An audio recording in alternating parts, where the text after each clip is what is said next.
పెద్దమ్మా ఏం పేరు నీ పేరు? పద్మావతి. పద్మావతి. కళ్ళు కనబడవా నీకు? పెద్దమ్మా మరి నీకు క్వశ్చన్ అడుగుతూ చెప్తావా? ఇప్పుడు మరి ఇక్కడ ఎలక్షన్స్ వస్తున్నాయి కదా మీ కాన్స్టిట్యున్సీలో, మీ ఎమ్మెల్యే ఎవరు?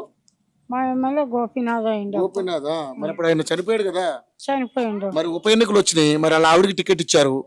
కాంగ్రెస్ పార్టీ నుంచేమో నవీన్ యాదవ్ గారు ఉన్నారు, బీజేపీ పార్టీ నుంచేమో మన లంకల దీపక్ రెడ్డి ఉన్నారు. మరి ఎవరు గెలుస్తారు ఇక్కడ? ఇక్కడ గోపీనాథ్ భార్య గెలుస్తుంది. అంతేనా? పక్కానా? పక్క. ఎందుకని? ఎందుకంటే భర్త చచ్చిపోయిండు. భర్త మాకు చాలా సాయం చేసిండు వికలాంగులకు. అందుకు కాబట్టి ఆయన తరపు నుంచి ఆమె గెలుస్తుంది. ఆయన తరపు నుంచి అమ్మ గెలుస్తుంది. మరి ఇప్పుడు కాంగ్రెస్ గవర్నమెంట్ వికలాంగులకి 4,000 పింఛన్ అన్నాడు, ఇస్తున్నాడా మీకు? 4,000 ఇస్తాడు. 6,000 చేస్తామంటే చేయలే. 4,000 వస్తుందా?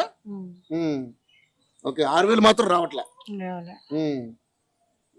మరి 6 గ్యారెంటీలు అన్నాడు కదా, మరి 6 గ్యారెంటీలు లేవు, లేవు అని ఏదో గెలిచిందాక అట్లా గెలిచినాక మాకెయ్యండి అమ్మా మీ వికలాంగులు మాకెయ్యండి ఓటు అని ఇలా చుట్టూ తిరిగిండు. అయిపోయింది, గెలిచిండు. ఇప్పుడు మాకు ఇచ్చేది ఏముంది? ఏమీ లేదు. అదేంటి మరి కరెంటు 6 గ్యారెంటీలో కరెంటు ఒకటి కానీ గ్యాస్ ఇవే మీకు రావట్లేదా? రావటం లేదు.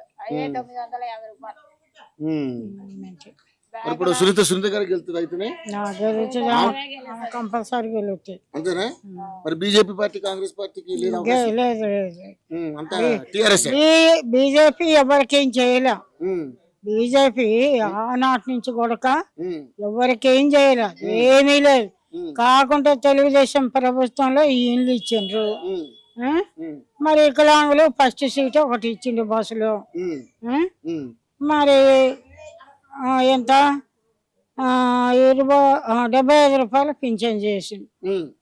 పింఛన్ అప్పట్లో 75 చంద్రబాబు ప్రభుత్వంలో 70 రూపాయలు ఉంది. ఒక 25 రూపాయలు కలిపంటే ఇవి ఇచ్చిందే మీకు దండగా అన్నాడు చంద్రబాబు నాయుడు. అప్పుడు రాజశేఖర్ వచ్చినాక 200 చేసిండు. 200 చేసిండు. కేసీఆర్ వచ్చినాక 1000 రూపాయలు చేసిండు. 1000 రూపాయలు పెంచిండు, కలిపిండు ఆయన.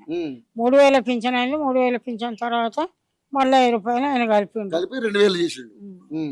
అదే 2,000 వస్తుంది ఇప్పుడు పింఛన్ పెరగలే అంటే 4,000 వస్తుంది. 2,000 వేస్తాం, సునీతకే వేస్తాం. ఎందుకంటే ఆయన మాకు చాలా మంచిగా చేసిండు పాపం.